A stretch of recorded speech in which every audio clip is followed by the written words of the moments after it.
Yes, I know, I'm a little bit crazy. I'm going to try a new rig out. It's ever so windy, but I'm going to try it either way. So let's see how we go. The new rig, basically, if you can hear me, is very short snood. I'll just show you it actually, it'd be easier. So, a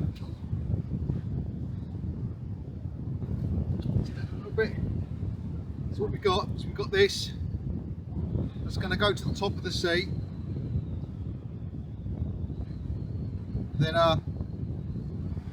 that's on the main line. What should happen is this remains upright, relatively upright. Very, very, very sharp. Brand new hooks.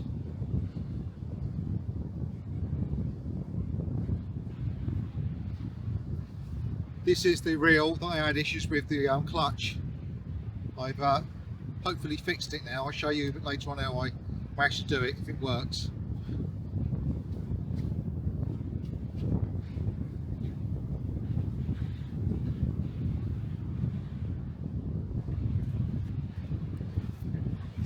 It really is quite risky today because it's so damn windy, and there's a lot you can see down the beach there, all of the sand that's blown along. I really don't want to get it into my camera. The camera's going to stand the test of time. My mic is dead, fortunately. I don't know why that's the case, but I'm going to get this rig on there, and I might do a voiceover because it's very, very windy. Sticky black lug, and then that's what we're going to go for.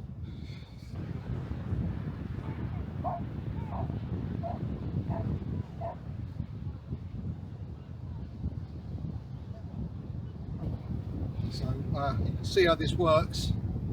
That there should pop up like that, present a worm like that, hopefully.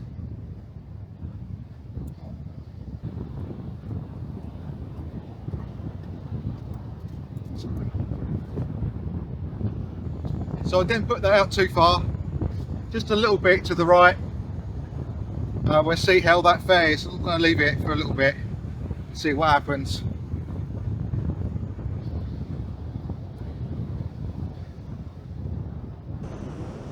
It really isn't that far out. It's only about 40 yards out, that's all. I'm hoping that float's going to hold it up and catch a fish from it. It's a very simple rig. Experiment.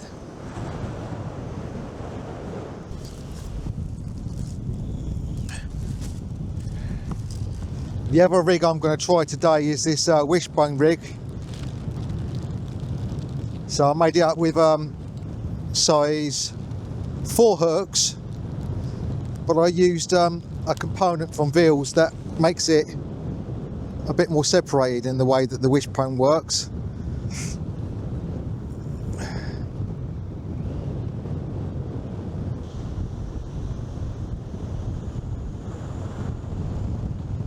Just a little sliver of squid.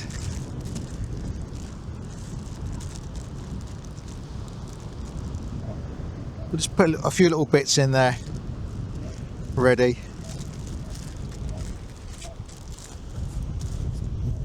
It's nowhere near as windy as it was when I went down Bexhill near Glen Gap.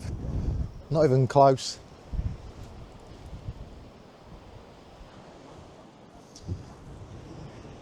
And of course, you know what I forgot today, don't you? Have a guess. Have a guess what I forgot. I'll leave it for a couple of minutes, see if you can guess.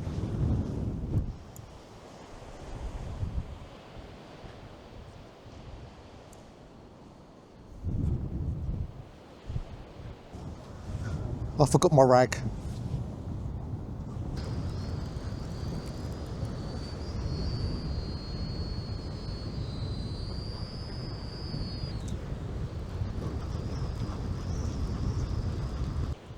Just a little bit of seaweed.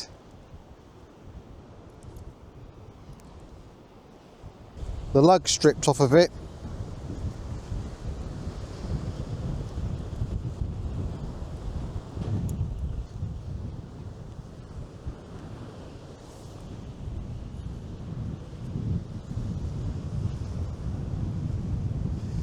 Might put a bit of a pendulum on there. Just kick it out a little bit further.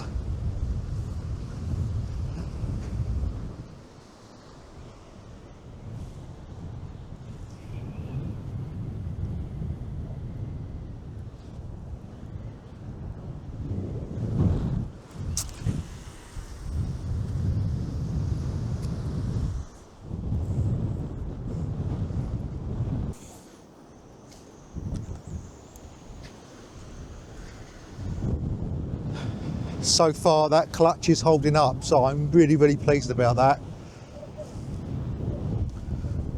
After about 15 minutes, it's so just coming up to 6 o'clock, I will bring that in and put that wishbone on there. So the reason why I cast up against the wind, so the wind's coming from the west, so I will go up into the west, is essentially I'm casting up tide.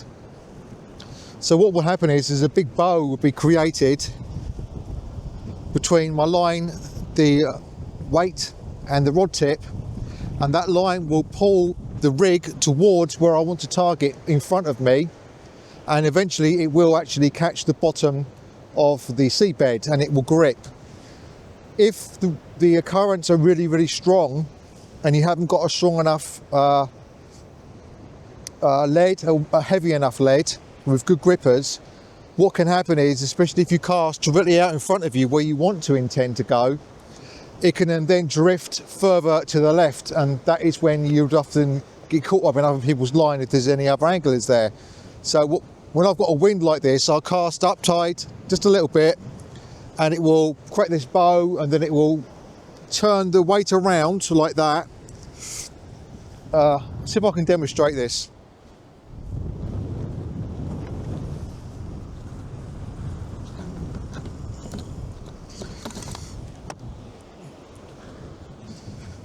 So we've got the lead weight here. It will land up tide like that, okay, and then it will start to get dragged by the line like that, and drag it that way, and then of course it's going to grip into the sand when it's dragged that way.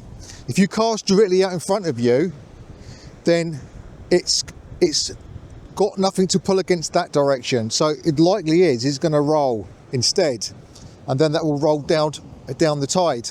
So cast up against the tide, the wind, and then allow the bow to pull that down in that direction, and then it will get caught up in the seabed.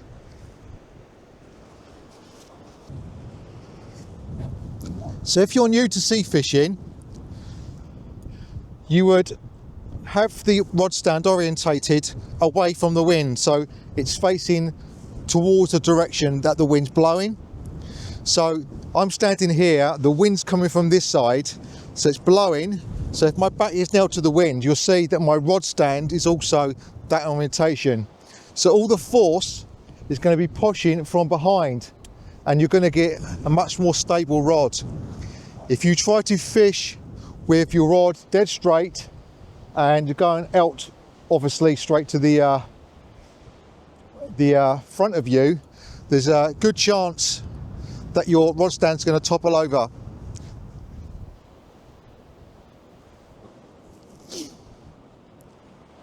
So you face your back to the wind, your rod stand going in the direction of the wind, and anything which is of stability like this, you would also face into the wind.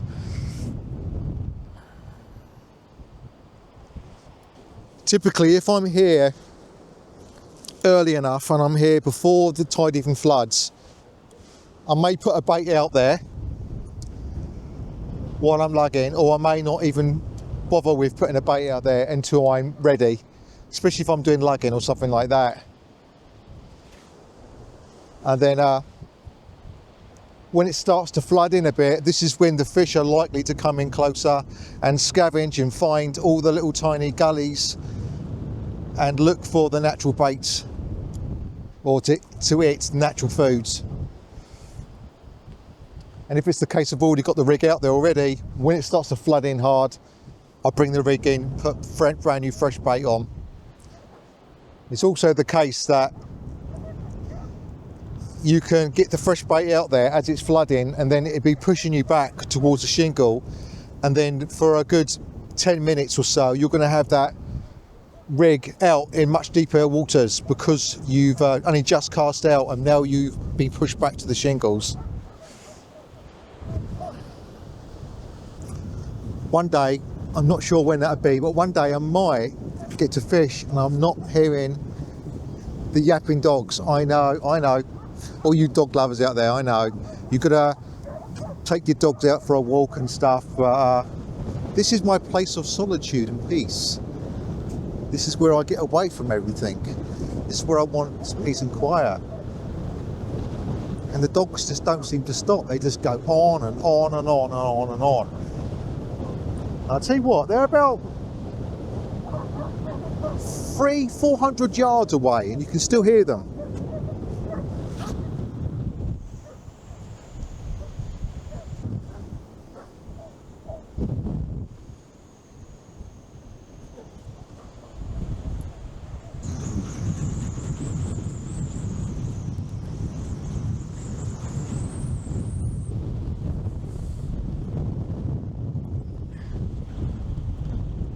Okay, so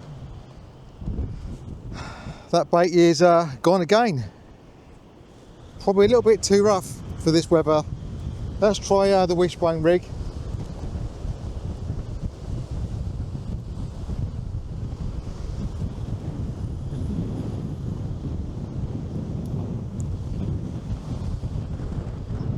It's a little swing.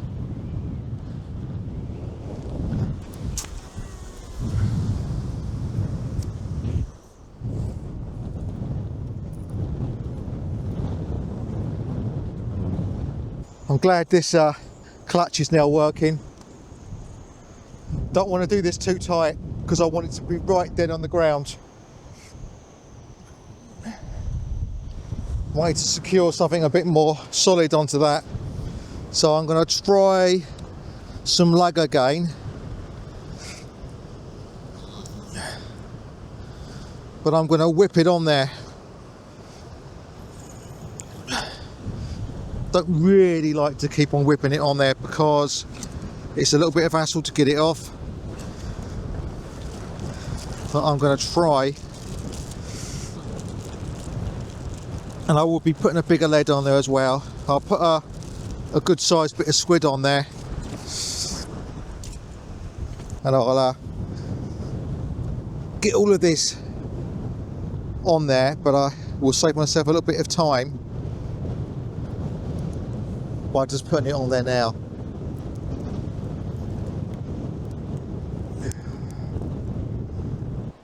If there's any flatties about, then that wishbone rig will get them.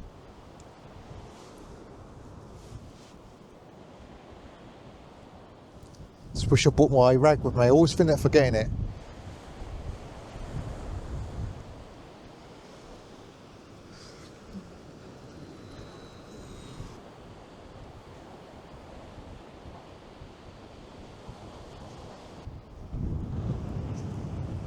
That wind has calmed down a little bit. It's gone just a little bit, it's calmed down.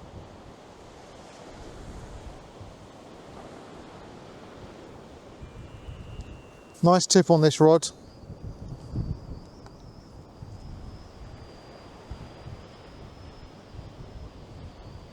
It really has got a nice tip.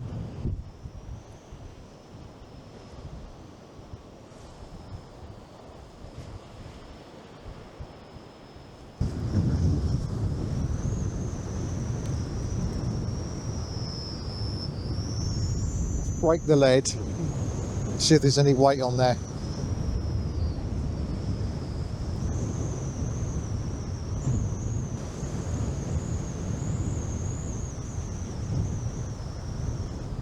Right, it's starting to flood in now.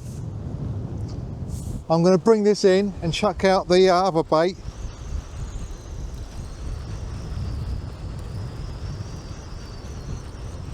The other bait will be then at distance by the time it pushes us back. And there might be a little fishy on this.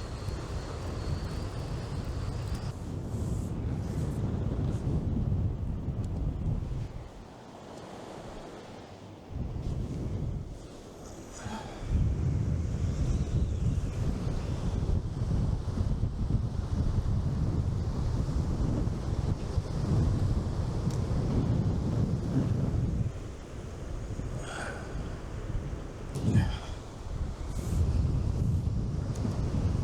6 ounce.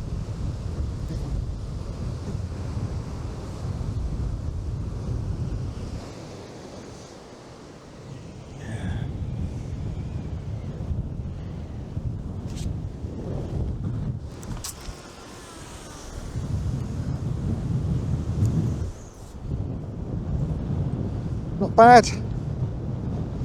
Not bad bit of distance.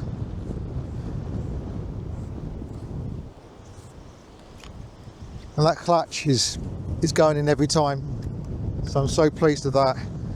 That's getting my gear back. It's starting to flood behind me, I can see there. Nothing major.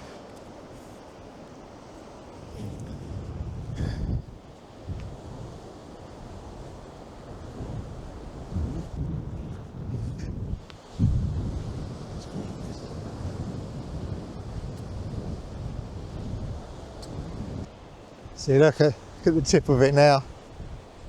It's bending over nicely. Really enjoying this rod. I'm certainly liking the feel and the way that the Century Tip Tornado Supermax Graphics is handling things. It just feels good to cast. The tip looks really great. I've not fished with it loads, but I'm getting a really good impression of it so far, I have to say. It is flooding quite aggressively behind me. Despite there being a blank on the cards, I'm actually quite calm and quite content today.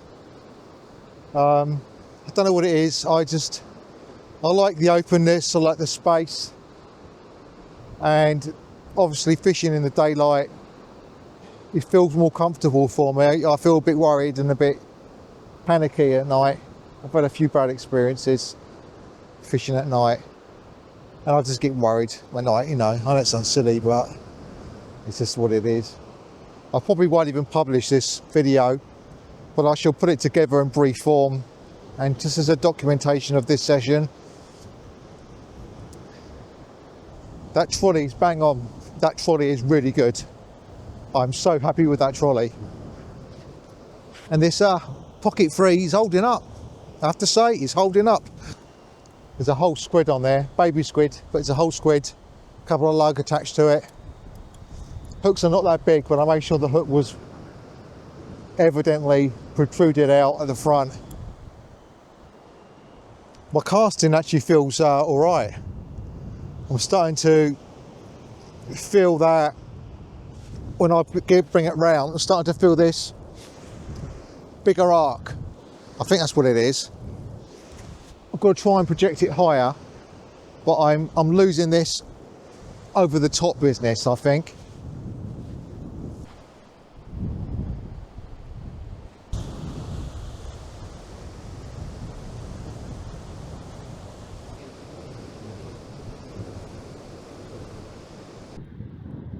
So that flooded in quite a lot. As you can see just how much it's flooded in by. Just brought it back, and it really flooded in within about a minute and a half. It flooded in like that.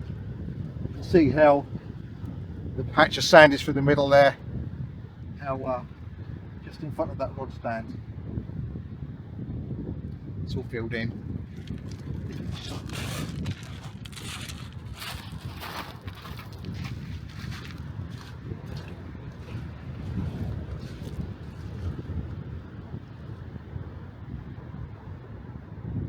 We're about 210, 205, possibly 200 yards out of line.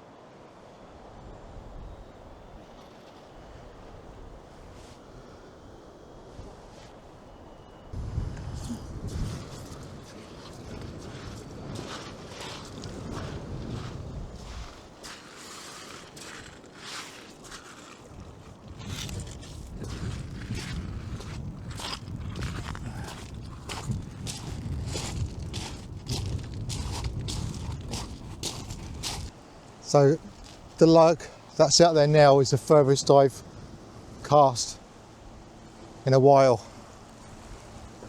a bait.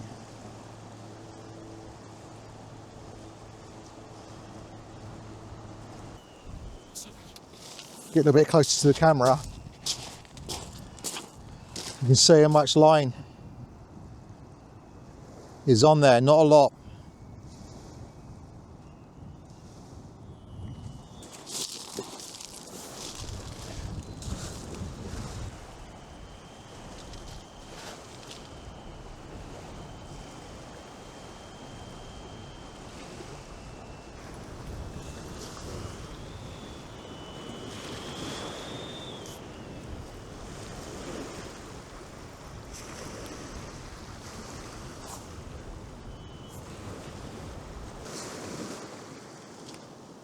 And yeah, good job I did bring it in, because the lug's been completely stripped on it.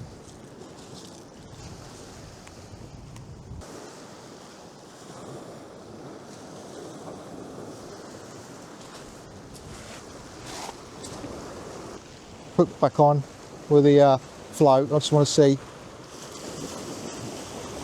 how that looks out there. If that float can materialise top of the surface of the water, it should pull it up like that.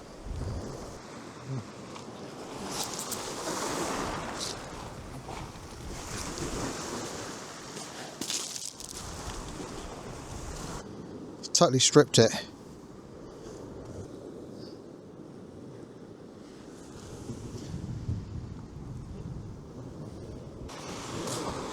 See what comes up. That's what I'm going to put on there.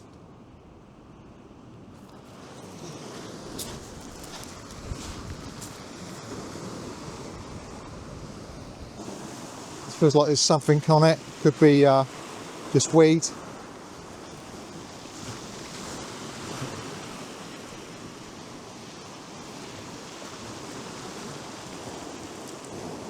It looks like my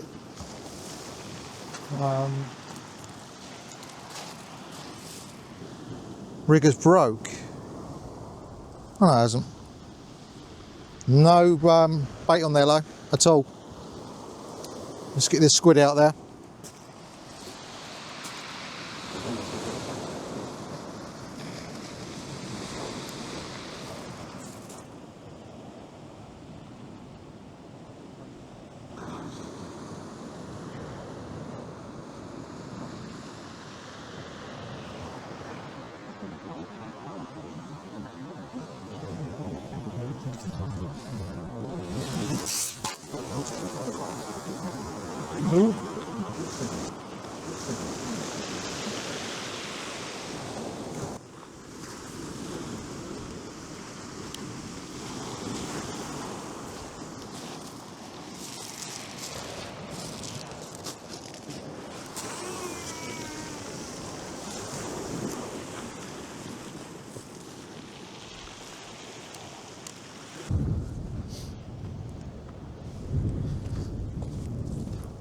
That pretty much would be the end of this session.